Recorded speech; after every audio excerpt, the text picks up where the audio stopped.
Hello everyone, welcome back to the channel. तो इस video में हम देखने वाले हैं previous year question papers. Start करते हैं पहले क्वेश्चन के साथ। पहला क्वेश्चन हमारा है, निम्न में से कौन सी सोसाइटी मातृवंशीय है, यानी कि which of the following is a matrilineal society. तो इसका जो सही आंसर है वो है खासीस। ठीक है, खासीस एक मैट्रीलिनियल सोसाइटी है। मैट्रीलिनियल सोसाइटीज़ की मेन फंक्शन कहें या फिर मेन जो इंपॉर्टेंस है वो ये है कि यहाँ पर जो अधिकार होते हैं महिलाओं के वो कुछ अधिक होते हैं अगर हम कंपेयर करें पैट्रियार्कल सोसाइटीज़ की। ठीक है, तो ये कौन सी सोसाइटी है? खासीस। नेक्स्ट हमारा क्वेश्चन है, an effort to learn certain behaviour patterns by person for acquiring membership in a non membership group is called. तो एक पर्टिकुलर ग्रुप के द्वारा या फिर एक पर्सन के द्वारा जब किसी दूसरे ग्रुप या फिर पर्सन की तरह व्यवहार किया जाता है, उनकी जैसे तरीके से स्किल एक्वायर की जाती है या फिर उसी तरीके से वो बनने का एक प्रयास करता है, तो उसे क्या कहते हैं? ऑप्शन है कन्फर्मिटी, सोशलाइजेशन, रीसोशलाइजेशन या फिर एंटीसिपेटरी सोशलाइजेशन। नाउ इसका जो सही आंसर होगा वो होगा एंटीसिपेटरी सोशलाइजेशन। ठीक, यह एक व्यक्ति के लिए भी सही है और एक ग्रुप के लिए भी। तो आप किसी का अनुकरण, एक ग्रुप का भी अनुकरण कर रहे हो सकते हो या फिर एक पर्सन का भी अनुकरण कर रहे हो सकते हो। ठीक है, और जब आप एक ग्रुप का अनुकरण करते हो तब तो ये एंटीसिपेटरी सोशलाइजेशन कहलाता है। लेकिन जब आप ये कहते हो कि मैं उसकी तरह बनना चाहता हूँ, उसकी तरह चीज़ें एक्वायर करना चाहता हूँ, तो वो पर्सन आपको क्या हो जाता है? रोल मॉडल हो जाता है। और एंटीसिपेटरी सोशलाइजेशन का जो कंसेप्ट है वो दिया था मार्टन ने। इसके एग्जाम्पल के रूप में जब एम.एन. श्रीनिवास ये बात करते हैं कि संस्कृताइजेशन के कारण जो लोअर कास्ट हैं वो अपर क्लास के जो भी रिचुअल्स हैं या फिर कहें कि जो भी सारी वो चीज़ें करते हैं उनका इमिटेशन करते हैं, अनुकरण करते हैं, तो वो भी एक एग्जाम्पल है इसका एंटीसिपेटरी सोशलाइजेशन का। नेक्स्ट हमारा क्वेश्चन है, Who among the following gave the concept of in group and out group। तो इन ग्रुप और आउट ग्रुप के बारे में किसने बताया है? आंसर होगा विलियम ग्राहम समनर। ठीक है, समनर ने बात की है इन ग्रुप और आउट ग्रुप की। नेक्स्ट है, when the folkways of a society includes the concept of group welfare। जबकि लोकाचार क्या हो जाए? लोकाचार में जो समूह की भलाई जुड़ जाए तो वो क्या बन जाते हैं? कन्वेंशंस, कस्टम्स, रिचुअल्स या फिर मोरेस। तो सही आंसर जो होगा मोरेस, यानी कि वो रूढ़ियाँ बन जाती हैं। और रूढ़ियाँ एक समाज के को स्टेबलाइज करने में या फिर समाज के सोशल ऑर्डर को मेंटेन करने में बहुत ज़्यादा इंपॉर्टेंट रहती है। और ये सबसे स्ट्रिक्ट बिहेवियर होता है। अगर आप किसी रूढ़ी का पालन नहीं करते हैं तो सोसाइटी के द्वारा आपको क्या दिया जाता है? दंड दिया जाता है, या फिर सोसाइटी के द्वारा आपको उस ग्रुप से ही बाहर निकाल दिया जाता है। नेक्स्ट है, according to Herbert Spencer society evolve from. अब हर्बर्ट स्पेंसर के अनुसार सोसाइटीज़ हैं जो क्या कहते हैं हमारे समाज है उस तरीके से इवॉल्व हुआ। हर्बर्ट स्पेंसर को हम जानते हैं एज ए इवोल्यूशनरी थिंकर, यानी कि उद्विकासवादी विचारक के रूप में, जिनका जन्म हुआ था यूनाइटेड किंगडम पे। ठीक है, और उन्होंने किस चीज़ के बारे में बात की है? फ्रीडम के बारे में, इंडिविजुअल फ्रीडम के बारे में। इसके अलावा स्टेट की उन्होंने थ्योरीज दी हैं। ठीक है, इसके अलावा उन्होंने प्रिंसिपल ऑफ सोशोलॉजी करके एक बुक लिखी है। तो वो किस तरीके की सोसाइटी के इवोल्यूशन को किस प्रकार से बताते हैं? पहला है militarism to juristic to industrial. Next है military type to industrial type, religious type to scientific, magical type to religious type. तो जो सही हमारा आंसर होगा वो होगा military type to industrial type, यानी कि मिलिट्री टाइप की सोसाइटी होती थी, अभी कौन सी सोसाइटी है? इंडस्ट्रियल टाइप की हमारी सोसाइटी है। ठीक है, जबकि अगर हम और थिंकर्स की बात करें, जैसे कार्ल मार्क्स की अगर हम बात करें, तो वो कहाँ से लेके आते हैं? प्रिमिटिव कम्युनिज्म से आगे सोसाइटीज़ को बताते हैं कि पहले सबसे पहली सोसाइटी कौन सी होगी? प्रिमिटिव कम्युनिज्म, उसके बाद स्लेवरी, उसके बाद फ्यूडलिज्म, उसके बाद कैपिटलिज्म। ठीक है, तो इस तरीके से वो बताते हैं। इसके अलावा अगर हम देखें तो अगस्ट कॉम्ट भी सोसाइटी का एवोल्यूशन बताते हैं, जहाँ पर बोलते हैं किस प्रकार सोसाइटी चेंज होती है, किस प्रकार से उनका लेवल ऑफ थिंकिंग चेंज होता है। जहाँ पर पहले बात करते हैं कि थियोलॉजी से मेटाफिजिकल और मेटाफिजिकल से हम साइंटिफिक स्टेज में आते हैं। ठीक है, तो अलग अलग हमारे थिंकर्स ने सोसाइटी के इवोल्यूशन को बताया है। नेक्स्ट हमारा क्वेश्चन है, अकॉर्डिंग टू कार्ल मार्क्स के अनुसार individual who share the same economic situation. तो उन इंडिविजुअल्स को, यानी कि ऐसे ग्रुप को हम क्या कहेंगे जिनका की जो इकोनॉमिक सिचुएशन है, जो आर्थिक स्थिति है वो सेम होगी। सेम आर्थिक स्थिति वाले इंडिविजुअल्स को हम क्या कहेंगे? ऑप्शन ए है ऑब्जेक्टिव क्लास, ठीक है, बी है ऑप्रेसिव क्लास, सी है एक्सप्लॉइटेड क्लास, या डी है प्रोलेटेरियन क्लास। ठीक है, अगर हम यहाँ पर शब्दों को देखें तो प्रोलेटेरियन यानी कि जो सर्वहारा क्लास है, ठीक है, ऑप्रेसिव यानी कि जो दलित है, एक्सप्लॉइटेड को भी हम दलित कह सकते हैं, ठीक है, यानी कि जो कि हमेशा से जिनका एक्सप्लॉइट होते आ रहे हैं। जो यहाँ पर सही आंसर जो होगा ऑब्जेक्टिव क्लास होगा, वस्तुनिष्ठ क्लास होगा, क्योंकि जब भी हम बात करते हैं सेम इकोनॉमिक सिचुएशन की तो वहाँ पर जरूरी नहीं कि सिर्फ हम सर्वहारा को ही लेंगे, हम वहाँ पर पूंजीवती वर्ग को भी लेंगे, या फिर अगर हम फ्यूडल सोसाइटी में देखें तो वहाँ पर हम सिर्फ सामंत को ही नहीं लेंगे बल्कि कृषिदास को भी लेंगे। तो यहाँ पर जो एप्रोप्रिएट आंसर होगा वो होगा ऑब्जेक्टिव क्लास, ठीक है, ये चीज़ याद रखनी है। नेक्स्ट है 7th question, a change of position that does not result into higher or lower status, यानी कि आपकी पोजीशन में तो चेंज हो रहा है लेकिन ना आप हायर जा रहे हो ना आप लोअर जा रहे हो। उदाहरण के तौर पे एक क्लर्क है जो कि दिल्ली पे जो क्लरिकल वर्क करता है और अब वो कहाँ चले आता है, वो चले जाता है मुंबई पर और वहाँ भी वो क्लरिकल वर्क करता है। तो इस तरीके के जो हमारा इस तरीके की जो मोबिलिटी होती है उसे हम क्या कहते हैं, तो इस तरीके की मोबिलिटी को कहा जाता है हॉरिजॉन्टल मोबिलिटी। आपने देखी भी होंगी कि जैसे हमारे दो टाइप की हम लाइंस पढ़ते हैं, एक तो हॉरिजॉन्टल लाइंस, दूसरी वर्टिकल। हॉरिजॉन्टल्स यानी कि जहाँ पर सीधे सीधे लाइंस है, और वर्टिकल जो कि नीचे से ऊपर की ओर जा सकती हैं, ठीक है, या फिर ऊपर से नीचे की ओर जा सकती है। तो हॉरिजॉन्टल में आपकी क्या होती है, पोजीशन बिल्कुल भी चेंज नहीं होती है। नेक्स्ट है a self sufficient system of inter relationship among people having comprehensive culture. तो एक ऐसा सेल्फ सफिशिएंट सिस्टम किसके बीच में, लोगों के बीच में, जहाँ पर क्यों अपने क्या कहते हैं संबंध उनके हैं कुछ और उनके पास क्या है, कल्चर होता है, कॉम्प्रिहेंसिव एक विस्तृत कल्चर होता है। तो ये क्या कहलाता है, ठीक है, ये डेफिनेशन है बाय टैलकट पार्सन, ठीक है, टैलकट पार्सन ये डेफिनेशन दी है और ये डेफिनेशन किसकी है, सोसाइटी की उनकी डेफिनेशन है, तो आपको ये याद रखना है। नेक्स्ट है in terms of symbolic interactionism, जब भी हम सिंबॉलिक इंटरेक्शनिज्म की बात कर रहे हैं, पारस्परिक अंतःक्रियावाद की बात कर रहे हैं, जो मैरिज फेस्ट हो यानी कि जो विवाह में आप दावत देते हो वो किसका एग्जाम्पल है, इंडिविजुअल एक्ट का बिल्कुल नहीं, सोशल फंक्शन का ये भी नहीं होगा, ठीक है। इसके अलावा सोशल एक्ट और सोशल फैक्ट, सोशल फैक्ट किसका शब्द है, ईमाइल डरखाइम का, और ईमाइल डरखाइम क्या है, एक फंक्शनलिस्ट है या फिर हम कहें स्ट्रक्चरल फंक्शनलिस्ट है, तो वो तो इस चीज़ की बात नहीं करेंगे। इंडिविजुअल एक्ट भी नहीं होगा, ठीक है, इंडिविजुअल एक्ट नहीं होगा। इसके अलावा सोशल फंक्शन की वो कौन बात करता है, फंक्शनलिस्ट बात करते हैं, ठीक है। तो इसका सही जो आंसर होगा सोशल एक्ट होगा, ठीक है, सोशल एक्ट इसका सही आंसर हो जाएगा। नेक्स्ट है रोल डिस्टेंस यानी कि भूमिका दूरी। अब ऐसा होता है कि हम कुछ हमारी भूमिकाएं हैं, जैसे एक टीचर की कुछ खास भूमिका है, तो कुछ टाइम में वो क्या होता है अपने टीचर की भूमिका से अलग होकर कुछ और ही कार्य करता है कुछ टाइम तक, जैसे वो छुट्टी पे चला गया, तो इसे हम बोलते हैं भूमिका दूरी। तो इसका कॉन्सेप्ट किसने दिया है, ऑप्शन ए है राल्फ लिंटन, बी है रॉबर्ट मार्टन, अगला है राल्फ नाडेल या फिर इरविन गॉफमैन। तो सही आंसर जो होगा ये होगा गॉफमैन। तो गॉफमैन ने किसकी बात की है, रोल डिस्टेंस की बात की है, ठीक है। नेक्स्ट क्वेश्चन हमारा है according to Ralph Dahrendorf conflict is inherent in the. तो ये जो क्वेश्चन है ये हमारे सिलेबस है उसमें नहीं है, पहले हमारी कॉन्फ्लिक्ट थ्योरी हुआ करती थी, तो एक क्वेश्चन जो पेपर है वो पुराना क्वेश्चन पेपर है, तो इसको अभी हम क्या करेंगे, स्किप करेंगे, नेक्स्ट क्वेश्चन पे बढ़ते हैं। According to Weber dowry is an example of. तो डाउरी किस तरीके का एग्जाम्पल है, जब भी हम किसकी बात करें, डाउरी मतलब क्या होगा, दहेज है, ठीक है। तो दहेज, अब वेबर के अलग टाइप के एक्शंस है जो कि हैं रैशनल, ट्रेडिशनल, इफेक्टिव और वैल्यू रेशनल। तो जब भी हम डाउरी देते हैं तो क्या हम इसलिए ही देते हैं क्योंकि वो सदियों से चला रहा है, काफ़ी समय से डाउरी देना चला रहा है और हम मानते हैं कि ट्रेडिशन में हमारा है, तो ये हो जाएगा हमारा traditional action. Next question Pareto से संबंधित है। तो परेटो ने कौन सी मेथडोलॉजी प्रयोग की है, ठीक है। तो मेथडोलॉजी से बहुत सारे क्वेश्चन आते हैं, जैसे कि अगर हम डरखाइम की बात करते हैं तो उनका क्या है, इनडायरेक्ट एक्सपेरिमेंट। इसके अलावा कार्ल मार्क्स की बात करते हैं तो डायलेक्टिकल मेथडोलॉजी, ठीक है। वेबर की भी हम बात करते हैं तो वर्स्टीहेन और आइडियल टाइप, ठीक। तो इसी प्रकार से परेटो की कौन सी वो है।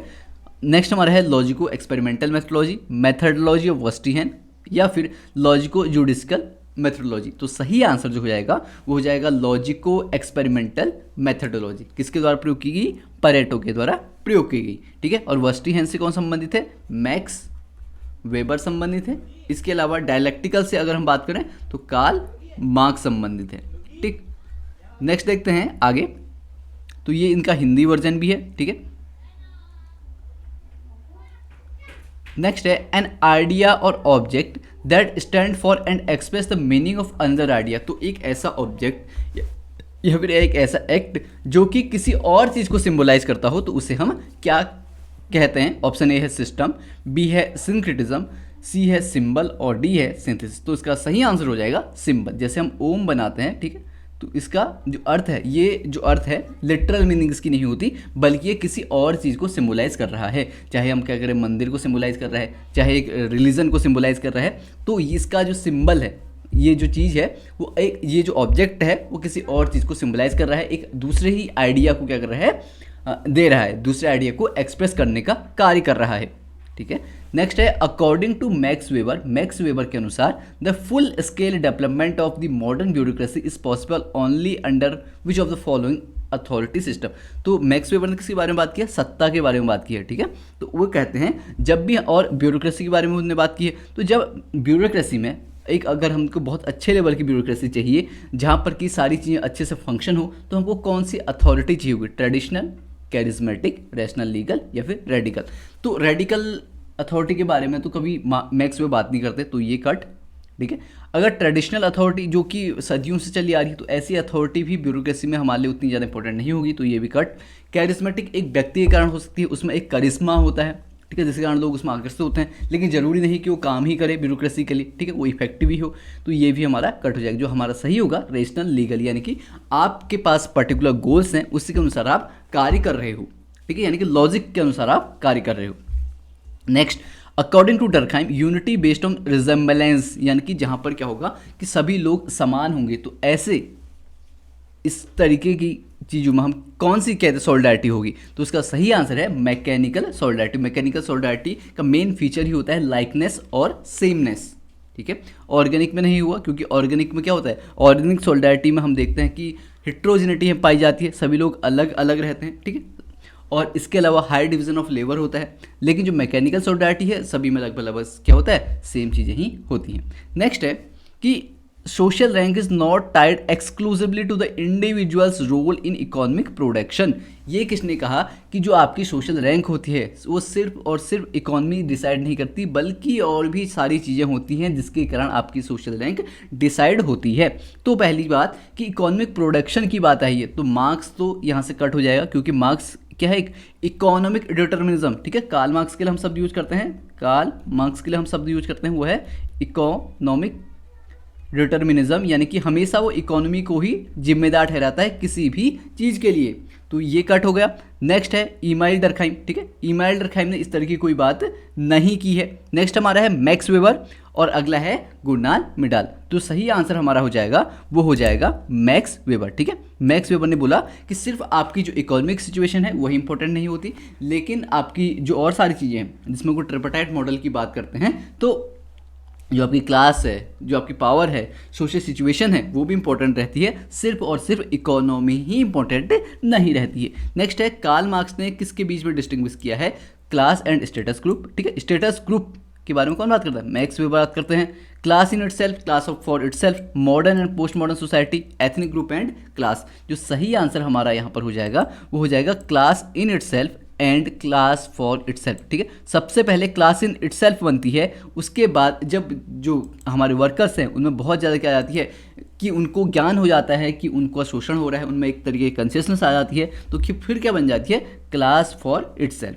ठीक, नेक्स्ट आगे देखते हैं अकॉर्डिंग टू इमाइल डर्कहाइम। ठीक है, इमाइल डर्कहाइम की एक बुक भी है, क्या नाम से, मोरल एजुकेशन के नाम से। ठीक है, मोरल एजुकेशन, जो कि उनकी मृत्यु के बाद पब्लिश की गई थी। तो उनके अनुसार जो फंक्शन है एजुकेशन का, वो मेन फंक्शन क्या है, transmission of society's dominant culture from one generation to other, यानी कि सोसाइटी का जो भी डोमिनेंट कल्चर है, सोसाइटी में क्या सारी चीज़ें चल रही हैं, उसको एक जनरेशन से दूसरे जनरेशन पर पहुंचाना। दूसरा है training new generation to take up modern occupation, यानी कि नई जनरेशन को ट्रेन करना ताकि वो मॉडर्न ऑक्यूपेशन ले सके।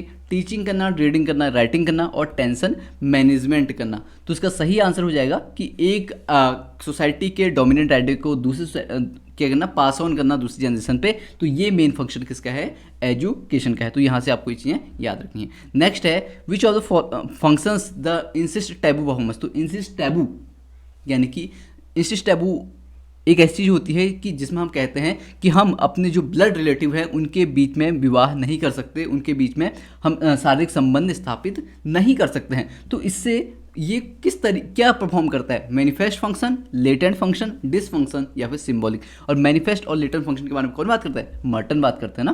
ठीक है, तो इंसिस्ट टैबू परफॉर्म करता है लेटेंट फंक्शन। ठीक है, लेटेंट फंक्शन कौन से फंक्शन होते हैं? मैनिफेस्ट ऐसे फंक्शन होते हैं जो कि हमको दिख रहे होते हैं, जो कि इंटेंडेड भी होते हैं, लेकिन लेटेंट फंक्शन ऐसे फंक्शन होते हैं, यानी कि एक तो प्रकट प्रकारी है जिसे हम मैनिफेस्ट कह रहे हैं, और एक अप्रकट प्रकारी है। उदाहरण के तौर पे जब मर्टन बात करते हैं होपी ट्राइब का, तो होपी ट्राइब के लोग क्या करते थे, जब भी बारिश आती थी तो बारिश के लिए एक पूजा अनुष्ठान टाइप का करते थे। ठीक है, तो वो सारी चीज़ें तो हमको दिख रही हैं जो कि मैनिफेस्टेड हैं, लेकिन उसका लेटेंट फंक्शन ये था कि उससे अब लोग एक साथ आ रहे हैं, तो एक साथ इकट्ठा हो रहे हैं तो सोशल सॉलिडारिटी बढ़ रही है, यानी कि सामाजिक सदृढ़ता बढ़ रही है। ठीक है, तो इसका लेटेंट फंक्शन ये है कि जब इंटरमैरी नहीं करेंगे ब्लड रिलेटिव्स तो सोसाइटी में एक तरीके से बैलेंस बना रहेगा। ठीक है, सोसाइटी एक तरीके से ऑर्डर पर रहेगी, तो ये किसका मेन फंक्शन है? इंसिस्ट टैबू का। नेक्स्ट हमारा क्वेश्चन है, इसमें हमने बताना है कि इसमें मीडियन कहाँ फॉल करेगा। ठीक है, यहाँ पर हमको रेंज दी है और फ्रीक्वेंसी दी है, यानी कि रेंज और फ्रीक्वेंसी। तो यहाँ से सबसे पहला हम काम करेंगे कि सबसे पहले हम क्या करेंगे, इनकी क्यूमुलेटिव फ्रीक्वेंसी निकालेंगे, यानी कि संचयी बारंबारता निकालेंगे। संचयी बारंबारता कैसे निकालेंगे? जैसे यहाँ पर 1 है तो इसकी संचयी बारंबारता 1 हो जाएगी, लेकिन अब दूसरे की संचयी बारंबारता निकालने के लिए 1 + 3 यानी कि 4, इस तरीके से हम आगे बढ़ते रहेंगे। 9, 17, 24, 32, 37, 38। ठीक है, तो ये हमारी क्या निकल गई? क्यूमुलेटिव फ्रीक्वेंसी निकल गई। अब इसके बाद जो ये टोटल है इसको हम बोलते हैं टोटल, यानी कि n। ठीक है, n को डिवाइड करेंगे 2 के साथ, तो हमारा जो आंसर आएगा वो आएगा 19। अब हम देखेंगे कि इस क्यूमुलेटिव फ्रीक्वेंसी में 19 कहाँ पर आ सकता है, तो 19 कहाँ पर आएगा? 17 और 24 के बीच में आएगा। ठीक है, यानी कि 24 से पहले आएगा, तो 24 यहाँ पर क्या हो जाएगा? क्यूमुलेटिव फ्रीक्वेंसी आंसर हो जाएगा। तो इसके कॉरस्पॉन्डिंग में देखते हैं कि हमारा कौन सा रेंज इसके सामने आ रही है, तो इसके सामने जो रेंज आ रही है 62, 69 आ रही है, तो इसका सही आंसर हो जाएगा 62, 69 हो जाएगा। आई होप आपको समझ में आया होगा। इस तरीके के क्वेश्चन बहुत कम आते हैं, और अभी हाल के एग्जाम्स हैं उसमें इस तरीके के क्वेश्चन नहीं आए हैं जहां पर कि आपको कैलकुलेशन करनी होती है। ठीक है, नेक्स्ट हमारा क्वेश्चन है, change in one variables leading to change in another, यानी कि एक वेरिएबल में चेंज हो रहा है तो उसी के कारण दूसरे वेरिएबल में चेंज हो रहा है। उदाहरण के तौर पे अगर गर्ल्स की एजुकेशन बढ़ रही है तो उनकी एम्प्लॉयबिलिटी भी बढ़ रही है, तो क्या हो गया? एक वेरिएबल है, ठीक, गर्ल्स की एजुकेशन, उसके कारण उनकी जॉब भी लग रही है, यानी कि उनकी जॉब की जो तरक्की है वो भी अच्छे से हो रही है, या हम कहें कि उनकी जॉब आसानी से लग जा रही है। तो एक वेरिएबल के कारण दूसरे वेरिएबल में जब चेंज होता है तो उसे हम बोलते हैं क्या? कोरिलेशन बोलते हैं। ठीक है, अब ये पॉजिटिव भी हो सकता है और नेगेटिव भी हो सकता है। ठीक है, नेक्स्ट आगे देखते हैं। नेक्स्ट हमारा क्वेश्चन है, a sample in which the choice of individuals to be studies more or less mechanical. तो एक ऐसा सैंपल जिसमें कि जो चॉइस ऑफ इंडिविजुअल है वो क्या होती है? मैकेनिकल होती है। तो इस तरीके के सैंपल को हम बोलते हैं पर्पसिव सैंपल। ठीक है, इसका हिंदी वर्जन हम देख लेते हैं। एक निदर्शन जब व्यक्तियों का चयन यंत्रवत होता है तो उसे हम क्या बोलते हैं? उसे हम बोलेंगे पर्पसिव सैंपलिंग। ठीक है, नेक्स्ट आगे देखते हैं। विच of the following is the mode in the following इस डिस्क्रीट सीरीज में मोड निकालना। मोड क्या होता है? जो सबसे अधिक बार आता है, सबसे ज़्यादा बार जो रिपीट होता है। तो देख लेते हैं कौन सा सबसे ज़्यादा बार रिपीट होता है। हमारे ऑप्शन है 14, 65, 16 और 105। ठीक है, 14 का पहले देखते हैं, एक बार 14 आ रहा है, 2 बार। ठीक है, इसके अलावा देखते हैं कहीं और आता है, तो 14 तो हमारा 2 बार आता है। ठीक, अब 65 देखते हैं, तो 65 हमारा आता है एक बार भी नहीं, तो ये कट हो जाएगा। ठीक है, नेक्स्ट है 16 हम देखते हैं कितनी बार आता है, 1, 2 और 3, तो 3 बार 60 ये आ रहा है।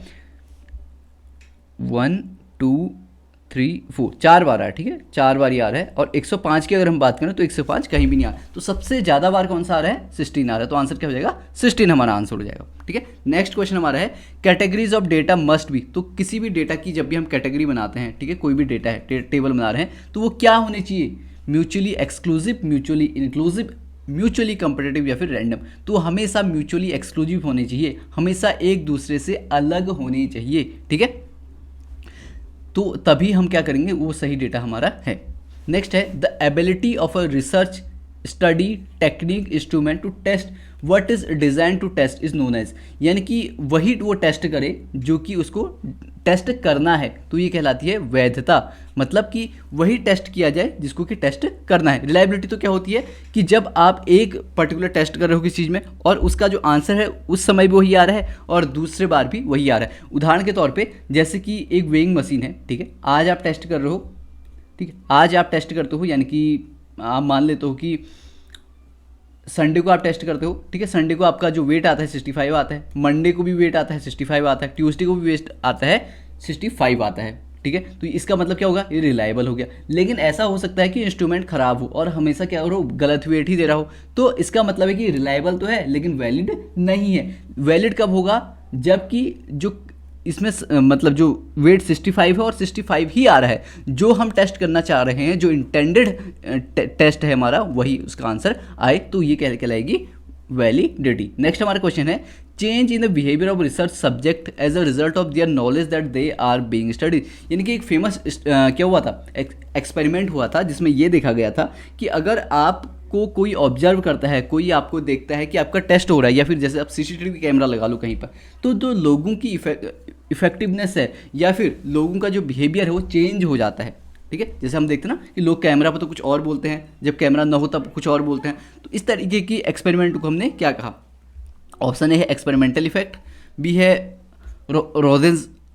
रोथेल्स बर्गर इफेक्ट, सी है हॉथरॉन इफेक्ट और डी है लाइटनिंग इफेक्ट। तो इसका जो सही आंसर है वो है हॉथरॉन इफेक्ट। और इससे कौन रिलेटेड है, इससे रिलेटेड है एल्टन मायो, ठीक है, एल्टन मायो, ठीक है, इनका फेमस है हॉथरॉन इफेक्ट। नेक्स्ट है, किसने ये कहा कि जो स्ट्रेटिफिकेशन है वो फंक्शनल नेसेसिटी है, यानी कि सोसाइटी में अगर मतलब सोसाइटी ने अच्छे से फंक्शन करना है तो क्या होना चाहिए, स्ट्रेटिफिकेशन होना ही होना चाहिए।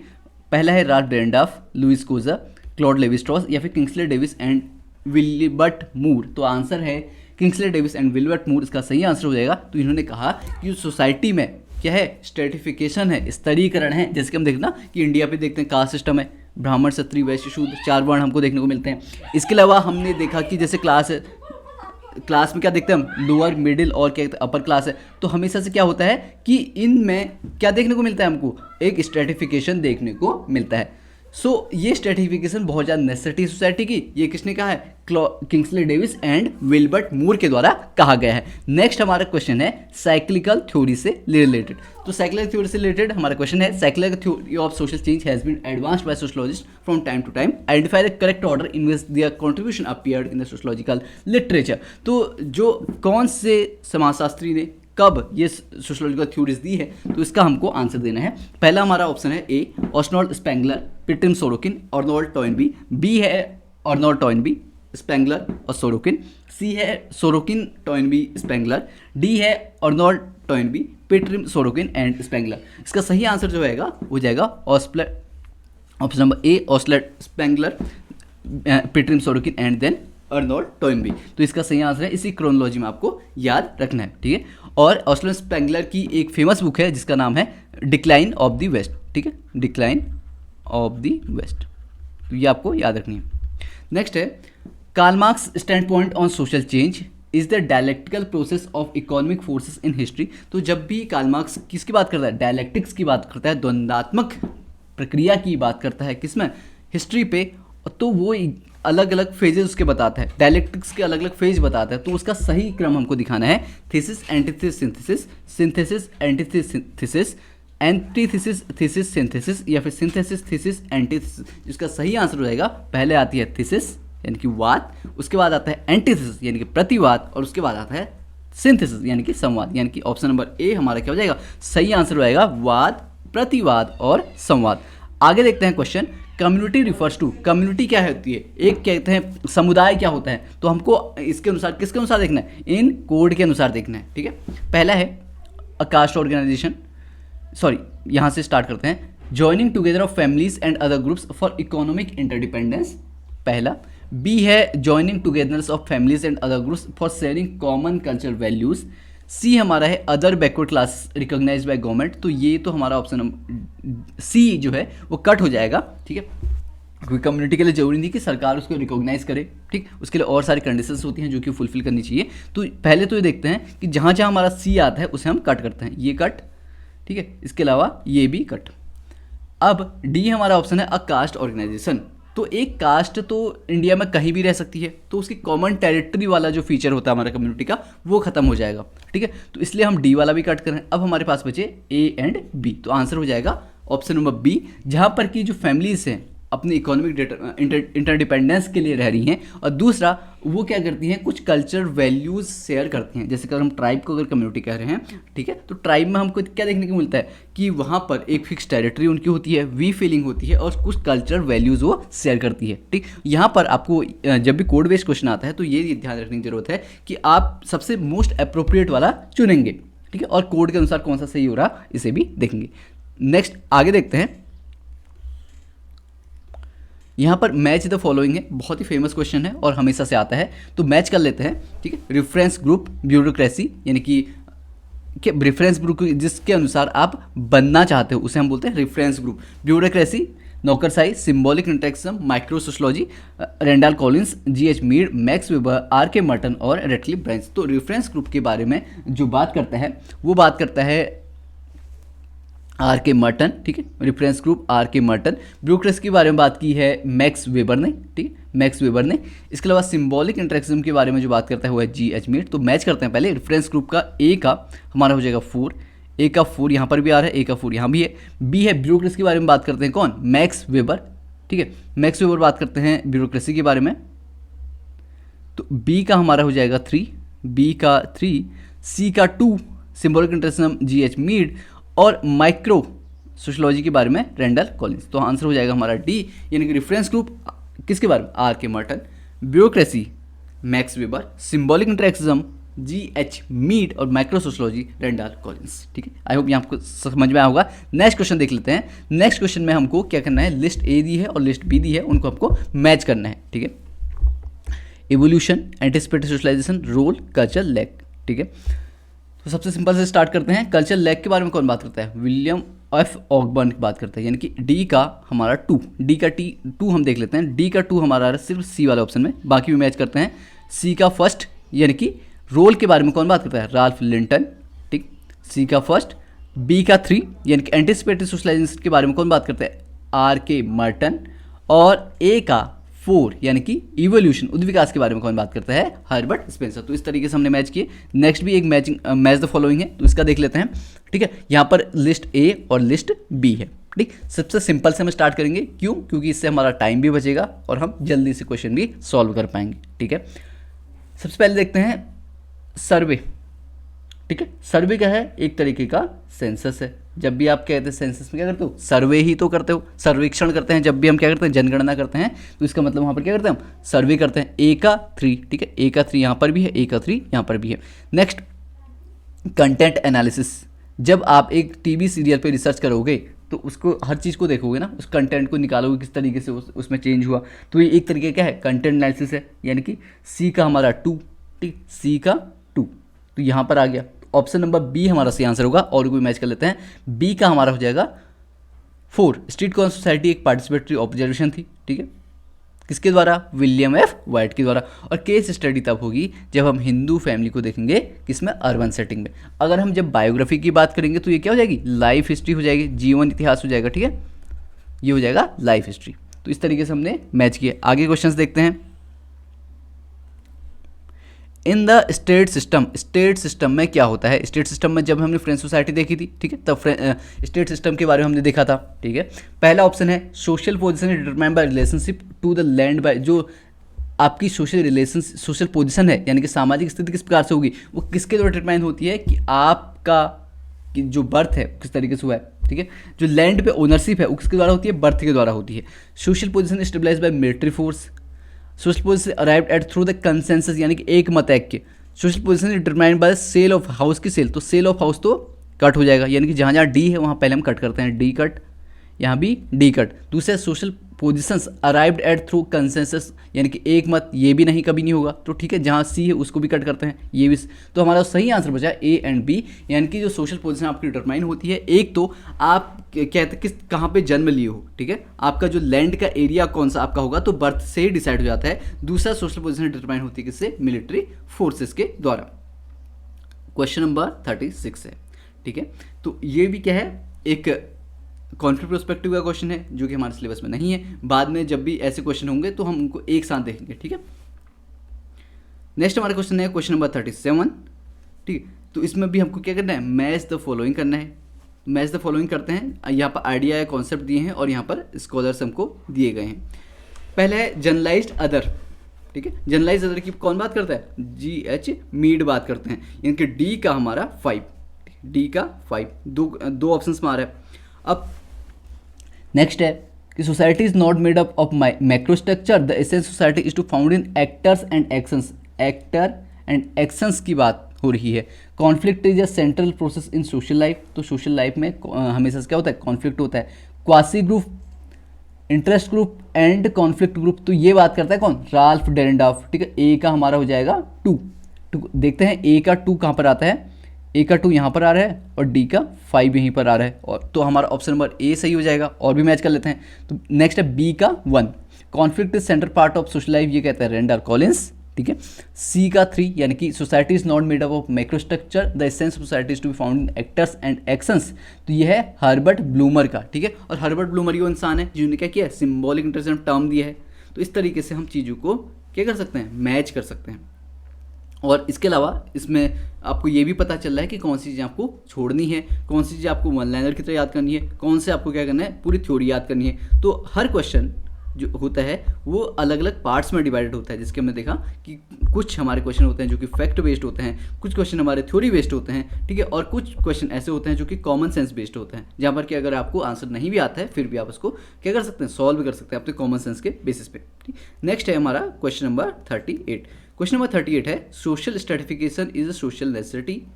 तो सोशल स्ट्रेटिफिकेशन क्या है? कि एक सामाजिक क्या है? अनिवार्यता है। ये किसने कहा है? To each according to need. अब सबसे सिंपल हमको जो पता है कि मार्क्स का जब कम्युनिज्म की बात करते हैं ना, मार्क्सियन आइडिया है कि to each according to need, तो सबको उतना मिलना चाहिए जितनी उतनी आवश्यकता है, जो हमने मार्क्स का कोटेशन भी देखा है, ठीक है। तो ये तो हमारा मार्क्सियन प्रोस्पेक्टिव है, ठीक है। यानी कि बी का 3, सबसे पहले देख लेते हैं बी का 3 कहाँ पर आ रहा है। बी का 3, यानी कि ऑप्शन नंबर ए हमारा सही आंसर होगा। अब हम और चीज़ों को मैच कर लेते हैं। ए का फर्स्ट, सोशल स्ट्रेटिफिकेशन ये सोशल नेसेसिटी कौन बात करता है? फंक्शनिस्ट बात करते हैं। मेनली हमने कौन देखा था? विल्बर्ट मूर, किंग्सले डेविस, इमाइल डर्कहाइम, ठीक है, ये सारे लोग नाउ। और मेनली अगर स्ट्रेटिफिकेशन की ही बात करेंगे तो हम 2 नाम लिखेंगे, कौन से? विल्बर्ट मूर और किंग्सले डेविस का नाम, जब भी हम स्ट्रेटिफिकेशन के फंक्शनल अप्रोच की बात करेंगे, ठीक है। तो ए का 1, बी का 3, सी का 4। Social class is determined by the opinions of the other members in a community have about an individual, तो सी का हमारा क्या हो जाएगा? 4 हो जाएगा, ठीक है। ऑब्जेक्टिव अप्रोच, यानी कि दूसरे लोग डिसाइड कर रहे हैं कि आपकी क्या पोजीशन होगी। डी है the measurement of status in which the people are asked to put themselves into one of several categories, जहाँ पर भी अलग अलग कैटेगरीज में रखते हैं, तो वो कौन सी कहलाती है? सब्जेक्टिव अप्रोच कहलाती है। सो आई होप ये सारी चीज़ें क्या होंगी आपको समझ में आएंगी। एक और है रेपुटेशनल अप्रोच, ये दिया था LW वार्नर ने, ठीक है। आगे देखते हैं क्वेश्चन नंबर 39 हमारा क्वेश्चन है विच of the following is pair is correctly matched, इनमें से कौन सा ऐसा पेयर है जो कि करेक्टली मैच्ड है? तो हमको ये बताना है। पहला है meaning and symbols allow people to carry और distinguish social action and interaction, ठीक है। नेक्स्ट है the capacity for thought is shaped by the social interaction. Next है the intertwined pattern of action and interaction make up groups and societies. People are able to modify meaning and symbols on the basis of the interpretation of the situation. तो इसका जो सही answer हो जाएगा वो जाएगा option number ए, ये सही से मैच है, क्योंकि जो मीनिंग और सिंबल्स की बात कर रहा है, सिंबॉलिक इंटरेक्शन में हम क्या बात करते हैं? मीनिंग और सिंबल किस प्रकार से जो अलग अलग जो लोग हैं सोसाइटी में, किस तरीके से वो एक दूसरे को कन्वे कर सकते हैं, किस प्रकार से इंटरेक्शन करते हैं, कौन कौन से सिंबल्स का यूज करते हैं और सिंबल्स के क्या मीनिंग होते हैं, ठीक है। तो हमारा सही आंसर हो जाएगा ऑप्शन नंबर ए, ठीक।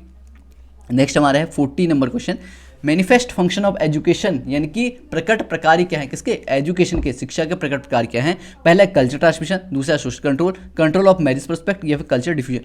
तो जहाँ पर भी, क्योंकि मैरिज पर्सपेक्टिव कभी भी एक मैनिफेस्ट फंक्शन नहीं हो सकता है। ऐसा हो सकता है कि आप स्कूल में गए और वहाँ पर से क्या कहते हैं आप अपने पार्टनर को चूज कर रहे हो, लेकिन वो क्या है? एक मैनिफेस्ट फंक्शन नहीं है। तो ऑप्शन नंबर सी जहाँ भी होगा उससे पहले काटते हैं, option C cut, option C cut और ऑप्शन सी कट। तो ऑप्शन हमारे कौन से बचे? ए एंड बी ओनली, यानी कि पहला काम तो होता है कल्चर ट्रांसमिशन का, एक जनरेशन से दूसरी जनरेशन का। और ये मेनली कौन बात करता है कि हम क्या करते हैं? एजुकेशन के माध्यम से एक पीढ़ी के कल्चर को दूसरी पीढ़ी में डालते हैं, तो ये मान करता है इमाइल डर्कहाइम बात करते हैं, ठीक है।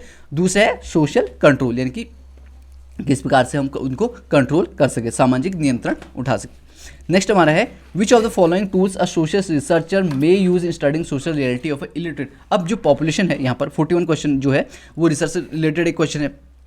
जहाँ पर कि ये बात की जा रही है कि एक सोशल रिसर्चर है और उसको कहाँ पर स्टडी करनी है, इलिटरेट पॉपुलेशन पे, यानी कि जहाँ पर अशिक्षित लोग हैं, निरक्षर लोग हैं, उन पे स्टडी करनी है। तो क्या करेगा, ठीक है। तो पहला हम देखते हैं question year, schedule, field notes, interview.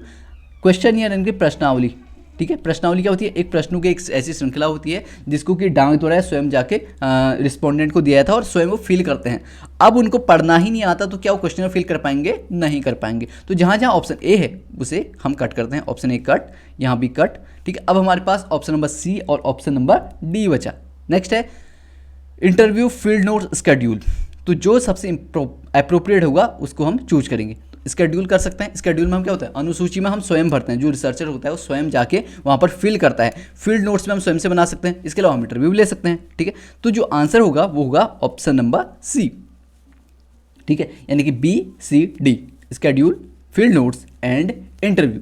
Option number 42 है, ठीक है। ऑप्शन नंबर 42 हमारे पास है कि असर्शन कहता है कि no society permits random sexual behaviour. कोई भी सोसाइटी ऐसी नहीं होती कि आप सोसाइटी के जो मेंबर्स है वो किसी के साथ भी कहते हैं सेक्सुअल बिहेवियर करें, ठीक। इसका रीजन बताया गया है कि ऑल सोसाइटी 7 इंसिस्टेड। तो हर सोसाइटी के पास क्या होता है, एक चीज़ होती है जिसको हम बोलते हैं इंसिस्ट टैबू, और जिसके कारण वो सेक्सुअल इंटरकोर्स को क्या करती है, प्रोहिबिट करती है, फॉरबिड करती है, किसके बीच में, जो भी क्लोज रिलेटिव होते हैं। तो क्या ये चीज़ सही है, असर्शन सही है और उसका रीज़न भी हमारा सही है। कोई भी सोसाइटी ये नहीं चाहती कि उसके मेंबर्स क्या हों, किसी के साथ भी सेक्सुअल बिहेवियर कर रहे हों, किसी के साथ भी सेक्सुअल एक्ट कर रहे हों। तो इसके लिए क्यों ऐसा किया है, ताकि जो भी, तो इसके लिए सोसाइटी ने क्या बनाया है, इंसिस्ट टैबू का कॉन्सेप्ट बनाया है, ठीक है, ताकि सोसाइटी में एक ऑर्डर मेंटेन रह सके। तो इसका जो आंसर हो जाएगा both A and R are true and R is the correct explanation of A, ठीक। नेक्स्ट है question number 43। In a society where mores are inefficient laws are useless. तो ऐसी सोसाइटी जहाँ पर मोरेज जो होते हैं, रूढ़ियाँ जो होती है इनफेक्टिव हो जाती हैं, वहाँ पर लॉज भी यूजलेस हो जाते हैं, ठीक है। अब इसका रीज़न दिया गया है कि whether anomie is perceived there norms are weak. जब भी एनोमी होती है तो क्या होते हैं, नॉर्म्स क्या होते हैं, वीक हो जाते हैं। तो इसका जो सही आंसर हो जाएगा option number A, both A and R correct and R is the correct option of A, क्योंकि ये किसका कोटेशन है, इमाइल डर्कहाइम का कोटेशन है, ठीक है। नेक्स्ट हमारा 44 नंबर क्वेश्चन है, diffusion is the introduction and spread of trade from एक कल्चर से दूसरे एक्सटर्नल कल्चर पे। ट्रेड्स का जाना डिफ्यूजन कहलाता है, सही बात है। इसका रीजन दिया है culture are constantly coming into contact with one another either within one society और बिटवीन सोसाइटी। क्योंकि कल्चर हमेशा से एक दूसरे क्या होते हैं, एक दूसरे से क्लोज आते रहते हैं। तो इसका जो आंसर हो जाएगा both A and R are true and R is the correct explanation of A, ठीक है। जो भी मैक्सिमम हमारे असर्शन रीजन से संबंधित क्वेश्चन होते हैं उसमें जो ऑप्शन नंबर ए होता है, यानी कि both A and R are true and R is the correct explanation of A, लगभग सही होता है, ठीक है। और ये क्योंकि क्वेश्चन बहुत पुराने क्वेश्चन है तो इसमें से कुछ डाउट भी आपको हो सकता है। अगर आपको कोई डाउट होता है तो आप सीधे सीधे पूछ सकते हैं, जिसके बारे में हम डिस्कस करेंगे। नेक्स्ट है change brings about increasing social and cultural diffusion and complexity, change is the product of new innovation, ठीक है। तो असर्शन हमारा है कि सोशल चेंज क्या करता है, सोशल और कल्चरल डिफरेंसेस और कॉम्प्लेक्सिटी को बढ़ाने का कार्य करता है, और चेंज किसका प्रोडक्ट होता है, न्यू इनोवेशन का प्रोडक्ट होता है, ठीक है। तो इसका जो सही आंसर होगा इधर ए होगा या फिर बी होगा, जिसमें कि आप अगर, क्योंकि देखो अगर हम सोशल चेंज की बात करें तो सोशल चेंज कहाँ से आता है, डिस्कवरी से आता है, इनोवेशन से आता है, ठीक है। इसके अलावा फैशन से आता है। तो बहुत सारे हमारे क्या होते हैं, अलग अलग तरीके होते हैं जिससे कि हम कहते हैं सोशल चेंज को करते हैं। अब चेंज कहाँ से ब्रिंग होता है, सोशल और कल्चरल डिफरेंस और कॉम्प्लेक्सिटी को भी बढ़ाता है। तो एक तरीके से क्या है, both A and R true and R is the correct explanation of A.